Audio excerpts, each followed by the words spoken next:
Le populisme, c'est la défense politique du peuple.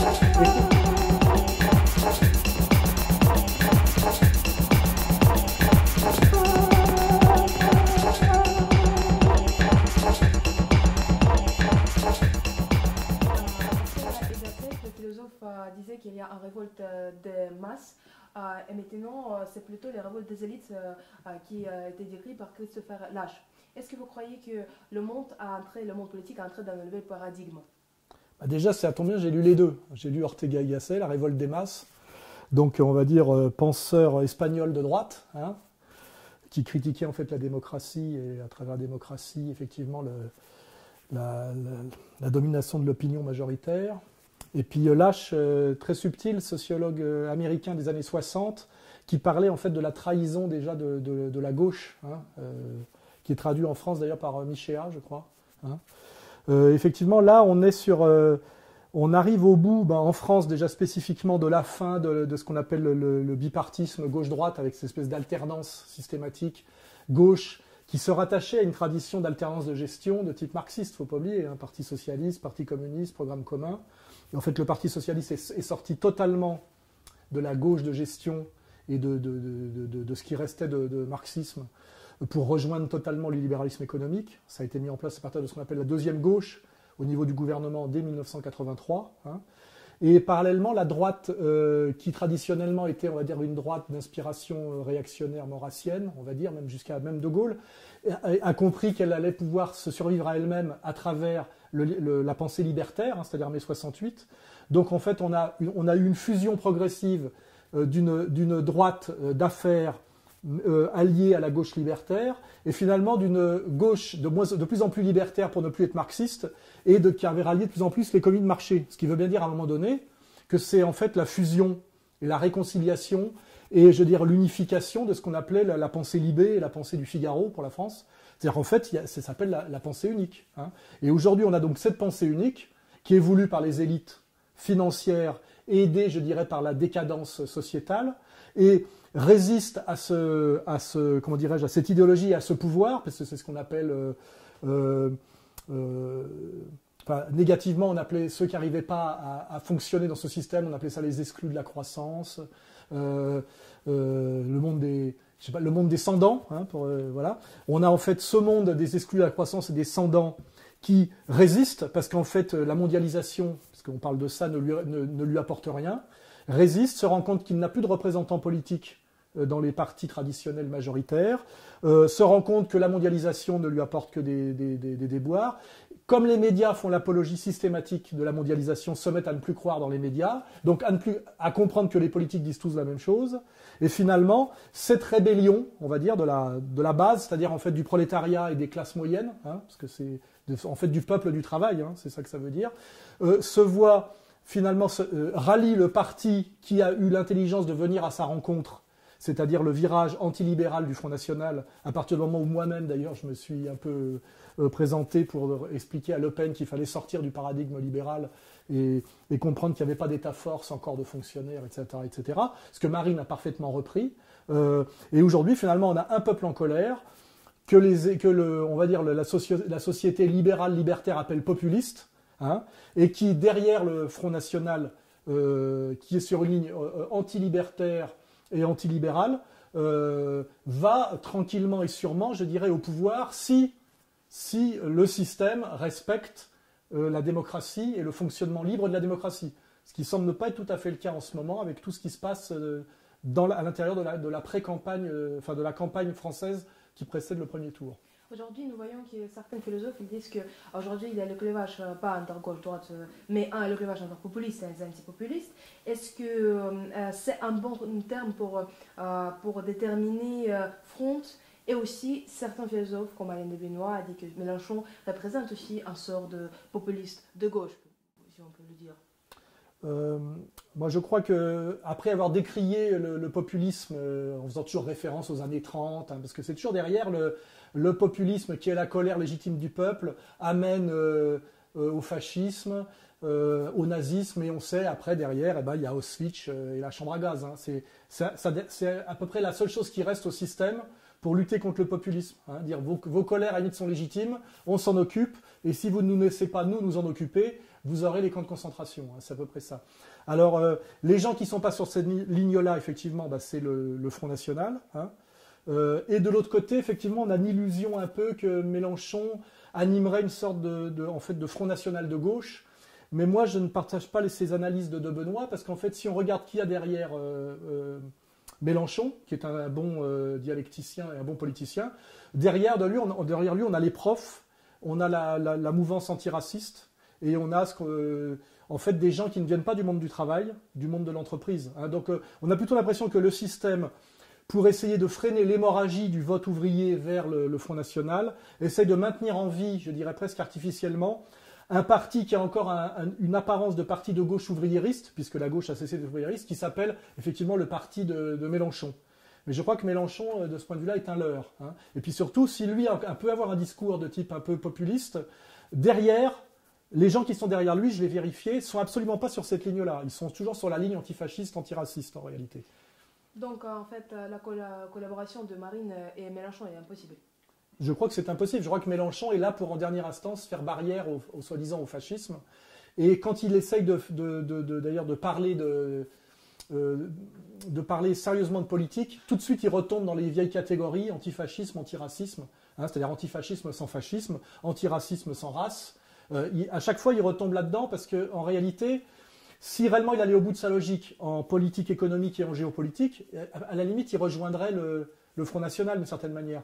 Puisque après avoir été atlantiste très longtemps, il s'est mis à rejoindre Poutine sur la Syrie, mais je dirais presque par la pression de la réalité qui devenait sinon ingérable pour lui. Mais je veux dire, il se rapproche en fait du populisme de façon stratégique et à reculons. Et je crois qu'en fait, il a une fonction, je le dis, c'est pour freiner un peu l'hémorragie du vote ouvrier vers le Front National. Parce que, par exemple, le Parti socialiste de Benoît Hamon, qui ne parle que revenu universel et libéralisation du shit, lui a abandonné complètement les ouvriers. Il est vraiment que sur la fin du travail, les étudiants, nuit debout, etc. Donc moi, je n'ai pas cette naïveté sur Mélenchon. Mélenchon a toujours été de tous les mauvais combats depuis les années 90. D'abord, il n'a jamais été proche des partis ouvriers. Il est directement passé du trotskisme à la franc-maçonnerie de gauche, un Gros-Orient, puis Parti socialiste. Il était très proche de François Mitterrand, c'est-à-dire de la deuxième gauche. Il a voté oui à Maastricht, ce qui est très très important. La Maastricht, c'est l'acte politique décisif de la prise de pouvoir de l'Union européenne et de sa politique monétaire et économique sur la France. Donc ça fait partie de la destruction de la gauche. Et je n'ai pas du tout confiance dans Mélenchon. C'est un très bon orateur qui peut très bien singer un leader populiste. À la limite, il pourrait faire le DA ou le Doriot, c'est-à-dire l'homme de gauche ralliant le fascisme. Si on voulait regarder, faire un parallèle entre les années fin des années 30 et aujourd'hui. Mais je ne crois pas du tout, parce qu'il est toujours lié par ces liens maçonniques. Et je crois plutôt que son combat, en fait, est là pour... C'est un anti-Front National, en réalité. Il n'existe systématiquement que pour... C'est le Front National de gauche, en fait, c'est toujours pour contrer la montée du Front National. C'est comme les simulacres de populisme. Oui, c'est un faux populiste. En réalité, derrière lui, il y a c'est l'UNFID derrière lui et le Grand Orient. L'UNFID, c'est les syndicats de profs de gauche. Et derrière lui, il n'y a que des profs. Il n'y a pas d'ouvriers chez Mélenchon. Et comment elle est connectée avec la franc-maçonnerie ? Il est membre depuis toujours du Grand Orient de France, qui est la franc-maçonnerie française de gauche, auquel appartiennent tous les socialistes. Et je rappelle que traditionnellement, il était interdit d'être à la fois franc-maçon et communiste, par exemple. Vous voyez ? C'est-à-dire qu'il y a vraiment une coupure. Pour moi, Mélenchon, traditionnellement, fait partie de ce qu'on appelle les sociotraîtres, moi qui viens du stalinisme d'une certaine manière, stalinisme français. C'est un social-traître, et je pense qu'aujourd'hui, ça l'est encore, c'est-à-dire qu'il n'est plus anti-stalinien, il est anti-Front National. C'est toujours en fait de l'anti-ouvriérisme de gauche. Juste pour finir avec Mélenchon, quelle est son compréhension du peuple ? S'il presse le nom comme un populiste, est-ce qu'il voit le peuple comme la classe ou comment ? Non, mais je pense qu'il est capable, par sa culture politique, d'avoir un discours, comment dirais-je, populiste, ouvriériste, etc. Je pense simplement qu'on lui autorise cette fonction pour des raisons stratégiques, pour je vous dis, que le Front National ne prenne pas toutes les voix des ouvriers. Parce qu'aujourd'hui, un ouvrier ne peut plus voter Parti socialiste. Un ouvrier ne vote pas pour le mariage gay et pour les LGBT. ni même pour les migrants. Ils votent pour l'emploi et la sécurité. Hein. Et la sécurité, on sait, c'est un problème très important pour les classes pauvres et les classes inférieures. Les classes riches n'ont pas de problème de sécurité. Ils sont sécurisés pour des raisons dans les quartiers où il n'y a pas de problème. Donc, Mélenchon est très capable d'adopter un discours populiste de gauche, mais je ne crois pas qu'il est là pour ça. Et je vous dis, là, dans l'élection présidentielle, on verra bien, de toute façon, s'il y a un deuxième tour Macron-Marine Le Pen, ce qui est la volonté du système, on verra bien s'il appelle à voter Macron ou Marine Le Pen. Hein, normalement, en toute logique, il est beaucoup plus proche de Marine Le Pen que de Macron, hein, en termes de politique économique et en termes de géopolitique. Seulement, n'oubliez pas que son discours traditionnel de trotskiste et de maçon, c'est normalement barrage au fascisme. Hein, barrage au fascisme et barrage au racisme. Ça sera, on verra comment il va s'en sortir entre les deux tours. L'entre-deux tours va être un piège et une manière de démasquer pas mal d'hommes politiques. Mélenchon comme Asselineau, hein, qui pèse beaucoup moins lourd, mais sur lequel il y a une ambiguïté un peu symétrique. Vous avez mentionné Macron. Qu'est-ce que c'est le phénomène Macron? En Russie, nous ne savons pas beaucoup de choses, de grandes choses. Nous savons ces scandales, mais après, c'est le candidat qui n'a pas d'identité ni droite et s'identifie comme ni droite ni gauche, mais en même temps, quelle est son idéologie positive? Alors Macron a été fabriqué en laboratoire, je dirais, par l'oligarchie française et mondialiste, parce qu'en réalité, le système a admis que Marine Le Pen serait première au premier tour, et donc maintenant, c'est qui y met en face au deuxième tour pour essayer de la battre. Et il se trouve que naturellement, le candidat qui devait être finaliste avec Marine Le Pen était Fillon.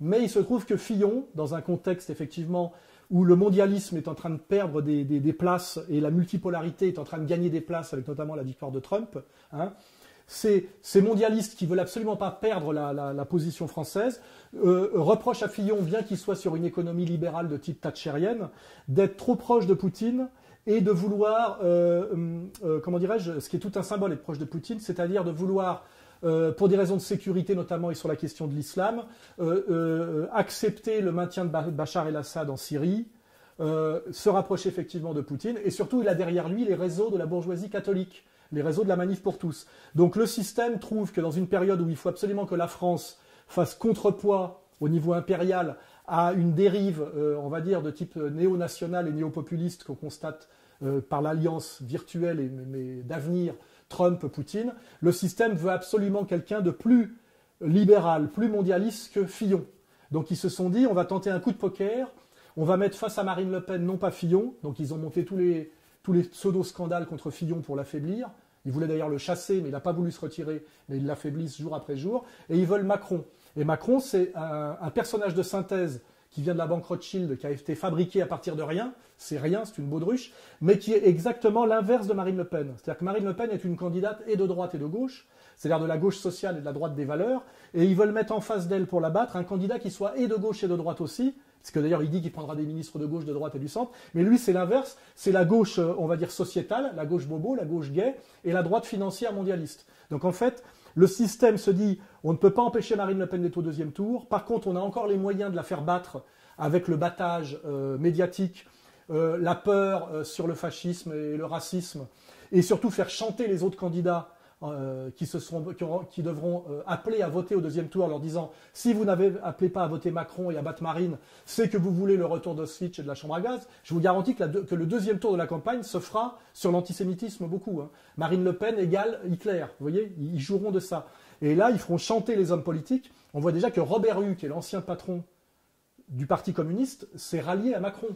C'est-à-dire, c'est incompréhensible si on ne comprend pas ce que c'est que le système de domination mondialiste sur la France. Donc là, on est dans une espèce de partie de poker où, face à la montée inéluctable de Marine et à sa présence au deuxième tour, elle va terminer première du premier tour avec plus de 30 points, ils sont en train de faire baisser Fillon et faire monter Macron artificiellement, sachant que le deuxième peut être qualifié avec 16 ou 17 points. C'est-à-dire une qualification très basse.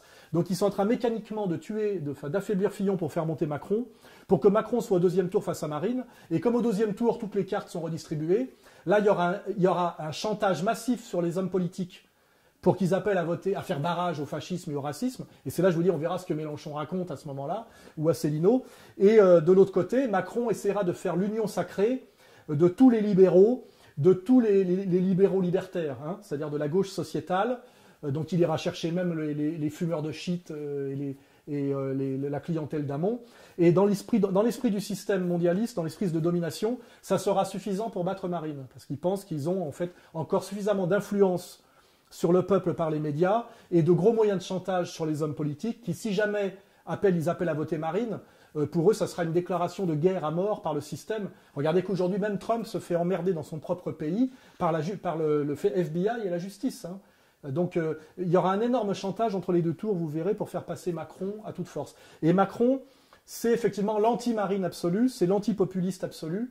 C'est à la fois Manuel Valls plus François Hollande, plus. Et le système se dit, les Français veulent un candidat anti-système. Donc Marine, on va leur fabriquer un pseudo-candidat anti-système parce qu'il dit « je suis différent ». Et dans ce candidat anti-système fabriqué synthétique, c'est une sorte de golem hein, ou de Frankenstein, ils vont mettre dedans tout ce qui est antipopuliste par excellence, tout ce qui est pro-impérial, tout ce qui est anti-multipolaire. Ce qui me fait dire moi que même si Macron gagne, ça ne tiendra pas. Ça ne tiendra pas, ça pètera en France. Hein. Mais on a vraiment une finale avec le candidat national transcourant qui est Marine Le Pen et le candidat antinational mondialiste transcourant qui est Macron. Et c'est vraiment un face-à-face, je dirais, total. Alors que le deuxième tour Marine Le Pen, Fillon, ça aurait été un deuxième tour un peu comme Chirac, Jean-Marie Le Pen à l'époque. Et ça, le système n'en veut pas, parce que même si Fillon gagne, ce n'est pas assez. Ce n'est pas assez, pour Fillon, pour eux, c'est pas assez. En plus, comme maintenant, ils l'ont beaucoup agressé et ils ont essayé de le déstabiliser, il sait qui a voulu le déstabiliser. Moi, je le sais, je vais le dire en résumé, c'est Israël hein, qui veut pas de Fillon, en gros. Hein. On a compris. Parce qu'Israël, aujourd'hui, son gros souci, c'est Poutine. C'est la manière dont Poutine leur a empêché d'avancer vers le grand Israël en Syrie. Hein. Et pour eux, Fillon, trop près de Poutine. Hein. C'est ça, pas assez soumis au nouvel ordre mondial, pas assez pro-israélien, trop français, trop catholique. Donc le système ne veut pas d'un deuxième tour Marine-Fillon, même si Fillon avait plus de chances de gagner, parce que ce n'est pas assez pour eux dans une période où ils ont Trump, Poutine et Erdogan qui se retournent contre eux ensemble. Hein, voilà. Donc on est là, les élections françaises sont la période politique la plus importante, je dirais, depuis le référendum de 69, qui a d'ailleurs chassé De Gaulle, comme par hasard, hein, et le retour de Gaulle en 58. Vous voyez, c'est le troisième moment fort de la France depuis l'après-guerre, hein, depuis l'après-guerre. Il y a eu 58, il y a eu 69, et aujourd'hui, je pense que c'est le troisième moment fort, et ce moment fort sera effectivement Marine élue ou battue au deuxième tour de la présidentielle. Et quel est le lien entre Macron et franc-maçonnerie? Macron. Oui, Macron, de toute façon, est soumis à toutes les puissances qu'on peut imaginer, c'est-à-dire les puissances antidémocratiques et antipopulaires, antipopulistes, même si vous voulez. C'est un ancien de la banque Rothschild. Il a été ministre de l'économie sous Hollande et il en a profité pour liquider Alstom. Il a aidé absolument à dépecer, comment dirais-je, les bijoux de la couronne française. Et s'il est élu, ce sera pour achever la destruction de la France et la soumission totale de la France au nouvel ordre mondial. C'est clair. Qu'il soit maçon ou pas, c'est presque la cerise sur le gâteau. Je ne suis même pas sûr qu'il ait besoin. Il a fait tellement allégeance à tous les pouvoirs anti-français que de toute façon, je vous dis, il a été fabriqué pour ça. Derrière, vous avez Attali, derrière, vous avez Minck, derrière, vous avez Rothschild, derrière, vous avez Drahi, derrière, vous avez Cohn-Bendit. C'est-à-dire qu'il y a absolument tous les mondialistes de gauche et de droite derrière lui et tout ce qu'on peut appeler, je dirais un peu brutalement, l'anti-France. C'est vraiment le candidat anti-français pour achever la soumission, voire la destruction de la France par rapport au pouvoir mondialiste, sachant que la France avait une voie, une troisième voie, une exception qui n'était pas le modèle anglo-saxon, qui n'était cette troisième voie dont De Gaulle parlait très bien dans les années 60 et qui lui a valu d'ailleurs de se faire évincer. Je dirais que Macron, c'est la mise à mort définitive de la possibilité d'une troisième voie française, aussi bien que Marine, ça peut être la possibilité d'une renaissance de cette troisième voie française, aussi bien dans son modèle économique de type économie mixte, que dans sa politique étrangère non alignée, comme l'était celle de De Gaulle, et même jusqu'à Chirac, avant que Sarkozy puis Hollande ne détruisent le Quai d'Orsay et achèvent de soumettre la France au pouvoir de l'Union européenne, c'est-à-dire au pouvoir allemand, américain et israélien. Si Marine va perdre, est-ce que vous croyez que la révolution peut arriver en France? Je pense que si Marine perd, ça va très mal se passer, et si elle gagne aussi d'ailleurs, il ne faut pas oublier. Hein. Si Marine gagne, elle subira les mêmes effets que subit Trump en ce moment aux États-Unis, c'est-à-dire une diabolisation de tous les instants, utiliser les jeunes, les lycéens, les étudiants contre elle, les syndicats à la botte, les syndicats de professeurs, une diabolisation des médias qui appartiendront toujours aux mêmes. Donc ça va être très difficile pour Marine si elle est élue. Ils essaieront de la faire échouer par tous les moyens. Parce que si elle est élue et qu'elle réussit, ce qui est tout à fait possible, parce que son programme économique pourrait sortir la France de son effondrement économique, si elle réussit, pour eux, c'est une catastrophe. Hein. C'est le vrai danger pour les gens du système, c'est que si Marine est élue et qu'elle applique son programme et qu'elle peut l'appliquer, la France se redressera économiquement. De même que si Poutine applique son programme, comment dirais-je, il y aura une réémergence de la classe moyenne blanche américaine et du rêve américain, et ça, ils n'en veulent à aucun prix. Jusqu'à présent, ils nous ont dit si les populistes sont élus, ça sera le chaos. On voit déjà qu'avec le Brexit, ça n'a pas été le chaos, c'est un autre. Et après, leur terreur, c'est s'ils sont élus, c'est qu'ils puissent appliquer leur programme. Donc une fois que Marine sera élue, ils l'empêcheront d'appliquer son programme par tous les moyens. Et si c'est, comment dirais-je, Macron qui est élu, ça sera pareil dans l'autre sens. Il prendra que des mesures qui aggraveront encore la crise française. Et donc il y aura une colère qui montera. Et dans les deux cas, la France va être très difficilement gouvernable et va être une France de guerre civile. Non pas de guerre civile sur l'islam, sur musulmans et non musulmans, ça c'est l'arnaque sioniste, mais sur justement une lutte populisme, peuple et anti-peuple. Hein. C'est-à-dire le peuple et ses élites légitimes contre les ennemis du peuple et ses élites illégitimes. Ça va être, le bras de fer va avoir lieu de toute façon. Hein. Et comme je ne crois pas que la France puisse disparaître totalement, je crois, moi, compte tenu en plus de la présence de Poutine, de Trump, la manière dont Erdogan a bougé, et peut-être même certaines colères en train de monter en Allemagne, parce que l'Allemagne peut basculer aussi, je m'oblige à avoir l'espoir que la France renaisse exactement comme vous en Russie, après le deuxième mandat de Yeltsin qui vous avait amené au fond du trou. Vous avez eu à un moment donné Poutine qui est arrivé et qui a permis quand même une renaissance de la Russie et au niveau intérieur et au niveau de son rayonnement extérieur. Hein. Nous ne pouvons qu'espérer effectivement un miracle français comme il y a eu un miracle russe. Chez vous, il s'est appelé Poutine, qui est d'ailleurs détesté et diabolisé par les élites françaises, ce n'est pas un hasard. Et normalement, ce miracle français passe pour l'instant, c'est une évidence politique, par l'élection de Marine Le Pen et par le programme qu'elle incarne. Et qu'est-ce que vous croyez? Il y a une grande crise migratoire en France maintenant. Quelle est la sortie de cette crise? Déjà, avec tous les migrants qui sont arrivés, quelle est la décision possible pour sortir de cette?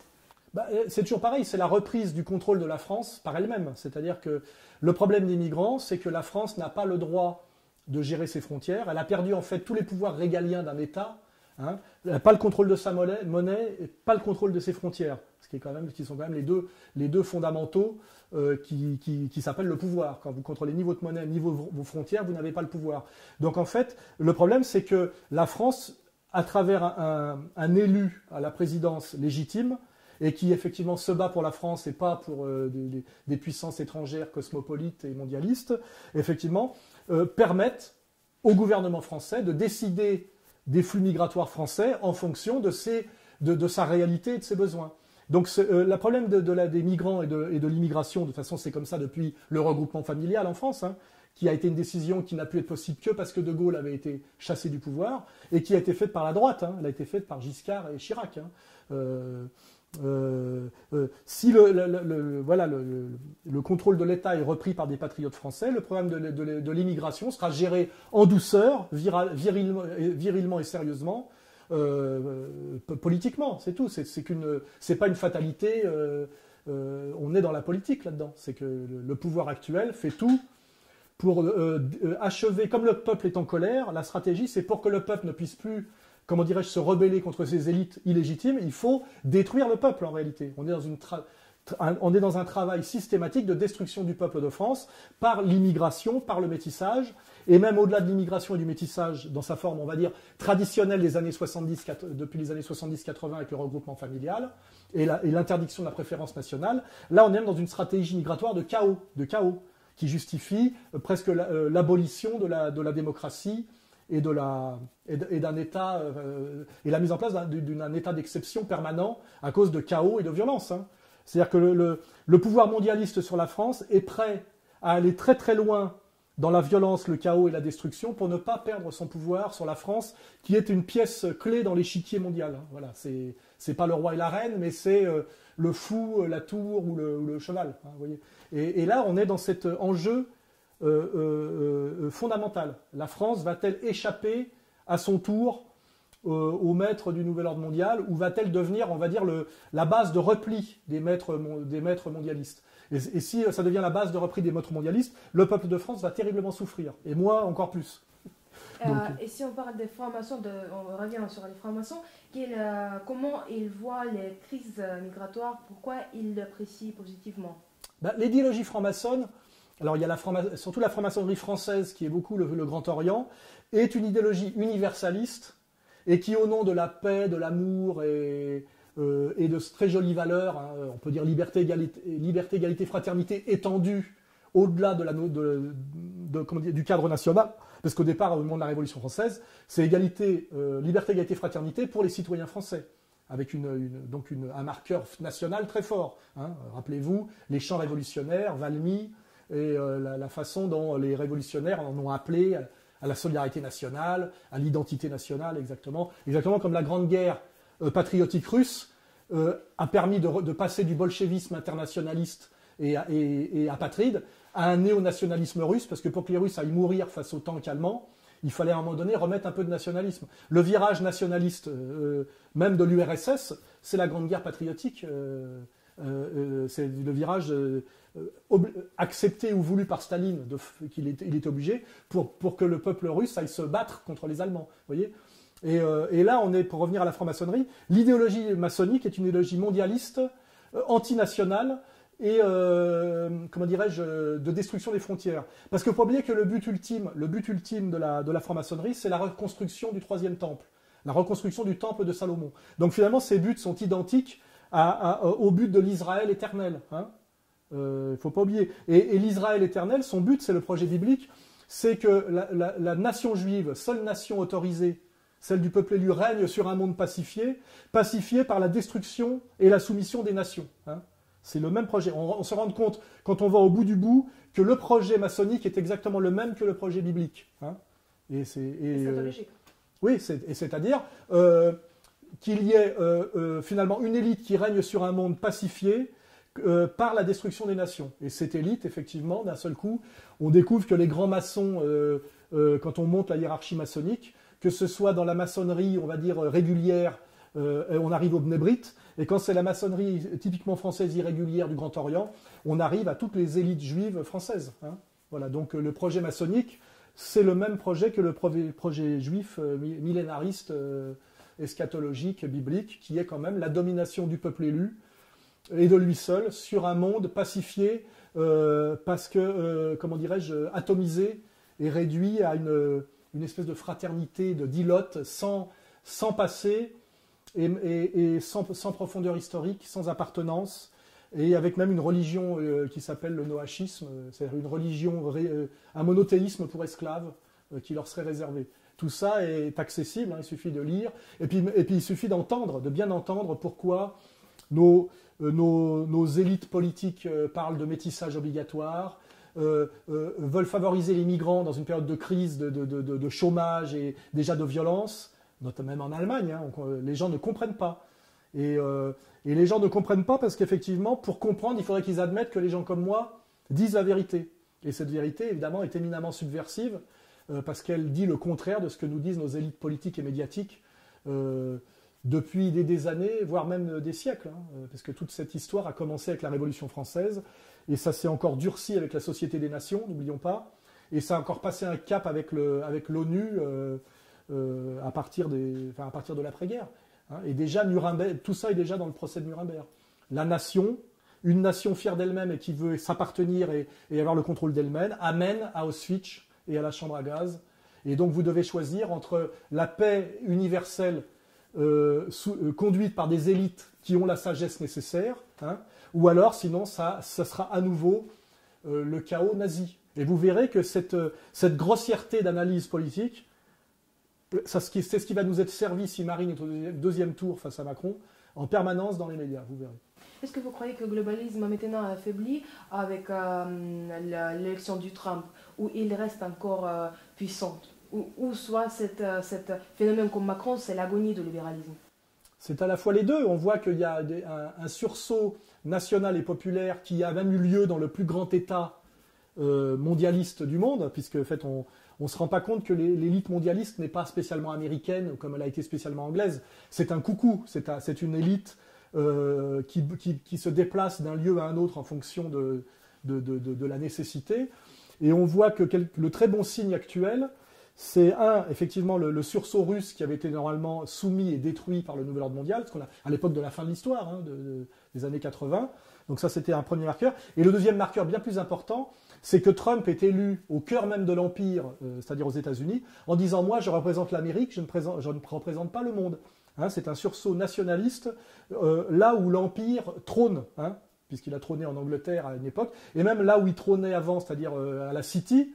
On voit avec le Brexit quelque chose d'assez ambigu, c'est que les Anglais se désengagent un peu du mondialisme tel qu'il est conçu, c'est-à-dire qu'il est assez lié on va dire au monde abrahamique, c'est-à-dire au monde occidental, chrétien élargi, et ils sont en train en ce moment plutôt de se barrer vers la Chine, pour se dire que finalement il faut laisser tomber quelque chose qui n'est plus gérable, et peut-être même plus rentable, et qu'ils sont en train d'aller faire, la City est en train d'aller faire du pognon avec les nouveaux potentats chinois, puisque c'est là qu'est l'avenir de la finance, d'une certaine manière. Donc tous ces signaux montrent qu'il y a une crise grave de nos maîtres mondialistes, mais est-ce que pour autant ils renoncent à leur projet? Non. Est-ce qu'ils peuvent abandonner leur projet? Non, parce que s'ils abandonnent et qu'ils admettent qu'ils ont triché, menti, etc., leur vie est en danger. C'est le massacre derrière, il ne faut pas oublier. Et plus ils iront loin d'ailleurs dans la résistance à ce retour au pouvoir nationaux légitimes, plus ils iront loin dans la violence et dans la résistance à ce retour légitime, plus leur châtiment sera grand s'ils tombent, et ils le savent. Donc ils vont être de plus en plus ils vont être illégitimes, plus ils vont être brutaux. C'est ça que je crois, moi. Je ne les vois pas se retirer en disant on a perdu, on se retire. Regardez même après le pouvoir, comment dirais-je, Trump a gagné les élections, ils sont en train de contester son élection par tous les moyens encore aujourd'hui.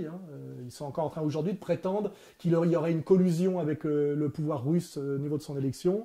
Ils lui ont mis le FBI sur le dos. On voit que comment dirais-je, les grands juges américains, je ne sais pas comment ça s'appelle, la Cour de justice américaine l'emmerde systématiquement, notamment quand il veut reprendre les contrôles de ses frontières. Il conteste ces décrets. Donc on voit bien que les mondialistes sont placés absolument dans toutes les instances et empêchent Trump d'appliquer ces mesures. Alors il se cantonne pour l'instant d'ailleurs à l'emploi, parce que s'il gagne sur l'emploi, il aura une légitimité qui lui permettra peut-être d'aller plus loin. Mais presque aujourd'hui, il est réduit à ça. En politique étrangère, il se fait aussi contester, parce que l'OTAN, il ne le contrôle pas totalement. Et toujours pareil, il a du mal à contrôler son armée, il a du mal à contrôler ses frontières. Quant à sa monnaie, je ne sais même pas s'il a commencé à le faire, puisque le pouvoir de la monnaie américaine n'est pas dans les mains du président, ni même dans les mains d'une banque centrale, c'est dans les mains de la Fed, qui est un consortium de banques privées, je le rappelle. Donc, comment dirais-je, l'Empire perd des élections, c'est-à-dire perd par rapport à ses propres règles apparentes, qui sont les règles de la démocratie. Mais de toute façon, quand il perd le pouvoir par rapport à la démocratie, il continue à garder des leviers de commande qui sont d'ailleurs au-delà et au-dessus de la démocratie. Et ils se mettent même, d'ailleurs, ils commencent même à contester la démocratie. De toute façon, l'Union européenne est une contestation de la démocratie dans les faits, puisque c'est un pouvoir d'experts non élus qui prétend que face à une telle technicité nécessaire pour gérer, on ne peut pas en appeler au vote populaire, car le peuple n'a pas les connaissances suffisantes pour donner même son avis entre un oui et un non, entre un programme et un autre. Donc on voit bien de toute façon que l'idéologie antidémocratique et antipopulaire, ce qu'on pourrait appeler le fascisme si on était un peu bête, n'est pas du tout du côté de ce qu'on appelle l'extrême droite ou les populistes. Elle est du côté de ceux qui prétendent être les super-démocrates, qui sont en fait les technogestionnaires au-dessus de la démocratie, dans un système d'experts. Voilà. Dès qu'on parle d'économie, de banque, on est tout de suite dans des domaines où, effectivement, où interviennent des experts. Et là, on voit en Allemagne qu'ils essayent d'amener au pouvoir Schulz, parce que Merkel est cramée par le problème des migrants. Et Schulz, c'est un type qui vient directement de la présidence de l'Union européenne. Et à mon avis, qui n'est pas un catholique de souche, si on cherche son origine ethnico-religieuse. Maintenant, Macron, Marine, c'est le même que Clinton et Trump? Est-ce que c'est la même situation? Oui, c'est un peu la même situation. Moi, mon slogan, c'est de dire que Macron, c'est Hillary Clinton. C'est la créature du système, à part que Hillary Clinton avait une histoire, Trump, ils l'ont fabriqué, ils l'ont sorti de nulle part pour faire croire justement qu'il n'était pas issu du système. Parce qu'ils se sont dit, Hillary Clinton a peut-être perdu parce que les gens veulent de la nouveauté. Donc il faut leur coller le système par la nouveauté.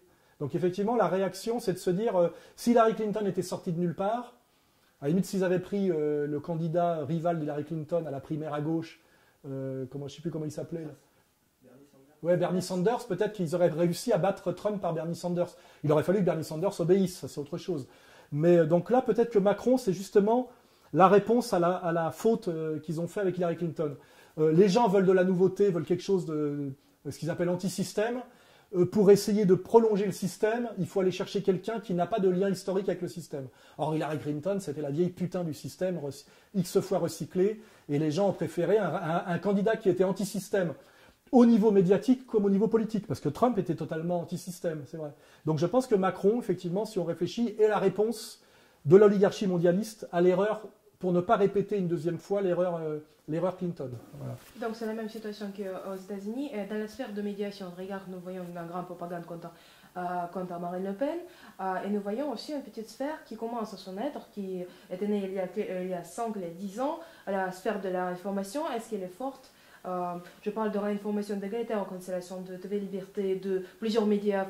Oui, l'Internet en fait. Internet, oui.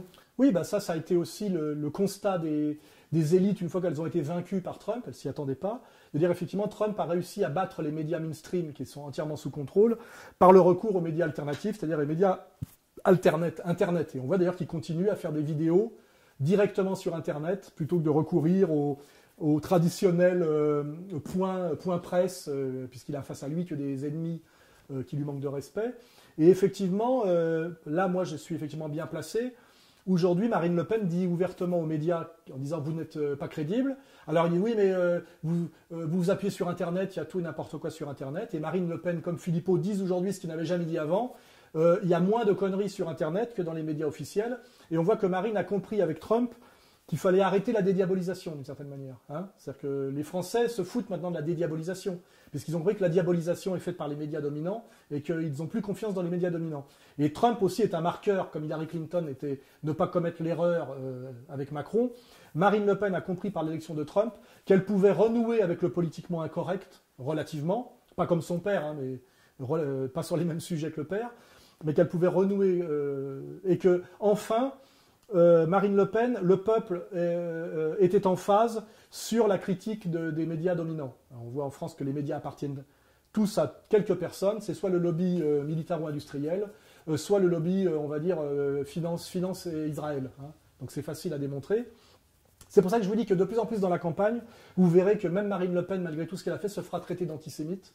Et vous verrez que la question juive va être de plus en plus centrale dans la campagne. Parce que on dira Marine, c'est Hitler, donc c'est les camps de concentration et c'est la Shoah. Hein. Et si elle attaque Macron pour ses soutiens financiers par les médias, parce qu'il y a derrière, comme c'est Rothschild, Drahi, Attali, etc., on dira oui, vous montrez du doigt que des juifs, et donc c'est de l'antisémitisme. Vous voyez. Donc vous verrez que la question juive va être de plus en plus centrale dans ce combat. Et d'ailleurs, là, aujourd'hui, je vous annonce que Frédéric Aziza, qui m'a fait déjà condamner plusieurs fois, et qui est un juif de combat des médias, mais qui est placé dans tous les médias officiels en France, a déclaré qu'il allait attaquer au tribunal un dessin où on met en scène Macron avec un brassard avec marqué le dollar, et derrière le drapeau américain et le drapeau israélien, et tous ses soutiens, c'est-à-dire Attali, Mink, Drahi, etc.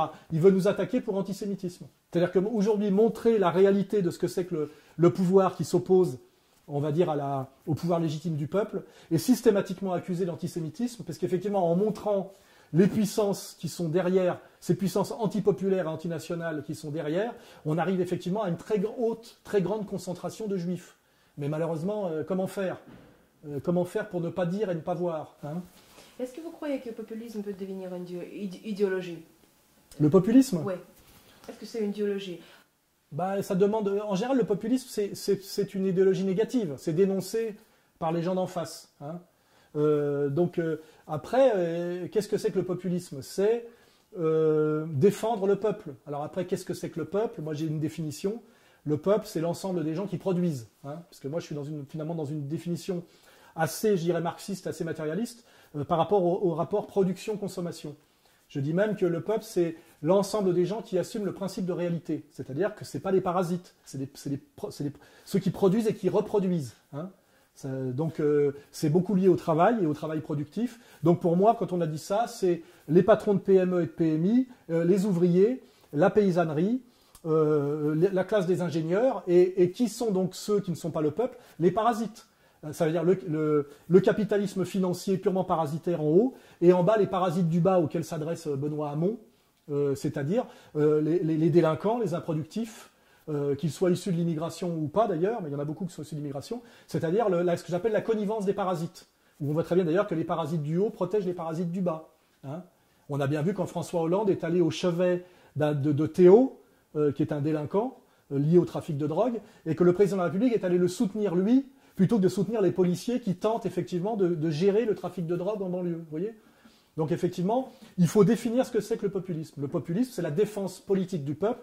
Et qu'est-ce que le peuple ? Le peuple, c'est l'ensemble des gens qui assument le principe de réalité et qui produisent, hein, et qui font qu'il y a une morale, c'est-à-dire une mise en équation de la production et de la consommation. Hein. Et on voit que la tendance permanente de la politique, c'est d'essayer de faire en sorte que le producteur soit le consommateur, et la tendance permanente de la domination politique, c'est malheureusement que le consommateur ne soit pas producteur et consomme d'autant plus qu'il produit peu. Vous voyez ? Quand vous avez du super consommateur qui produit peu, vous trouvez Attali, tout le personnel politique, vous trouvez Macron, vous trouvez tous les prédateurs financiers. Hein, et puis quand vous voyez des gens qui produisent beaucoup et qui consomment peu, vous avez la paysannerie en souffrance, les PME, PMI qui assument en France le poids de l'impôt sur le travail et aussi qui assument l'emploi. Hein. Donc vous voyez très bien que ces forces sont très faciles à dessiner. Mais effectivement, quand vous dites ça, vous vous faites traiter très vite de démagogue, populiste, voire antisémite. Vous voyez ?